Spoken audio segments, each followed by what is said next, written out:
Abbiamo fatto un conto molto semplice, sono 1,5 milioni di euro ogni giorno in cui le attività rimangono chiuse.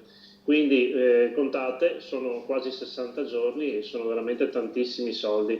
Ma non è solo la perdita dal punto di vista economico, è anche la perdita dal punto di vista dei posti di lavoro che si perdono, perché sono 14.000 i dipendenti dei pubblici esercizi in provincia di Padova e quindi attività che rimangono chiuse, attività che rischiano il fallimento, sono anche attività che se chiudono portano anche alla perdita di questi posti di lavoro. Questi i dati allarmanti che gli esercenti padovani portano alla luce, una situazione che potrebbe non migliorare nemmeno dopo le aperture di maggio. È chiaro che poi chiediamo anche che si possa finalmente riaprire anche con la somministrazione, con delle regole che certo devono esserci, ma non devono essere troppo invasive, perché altrimenti molti esercenti hanno già detto che se le regole saranno troppo stringenti e troppo limitanti, hanno già deciso che non riapriranno le loro attività. Una soluzione potrebbe essere permettere a bar e ristoranti di aprire al pubblico per l'asporto su prenotazione, soluzione già attuata in altre regioni. Di poter permetterci di farci riaprire almeno con l'attività di vendita per asporto. In Regione Toscana, in autonomia, hanno già deliberato e già oggi i bar, i ristoranti, le pizzerie, le pasticcerie di quella regione hanno aperto le porte e per le persone è possibile andare a comprarsi la colazione da portarsi a casa in ufficio piuttosto che i prodotti per la pausa pranzo. Abbiamo tempestivamente girato la proposta al presidente della regione Luca Zaia. Si tratta di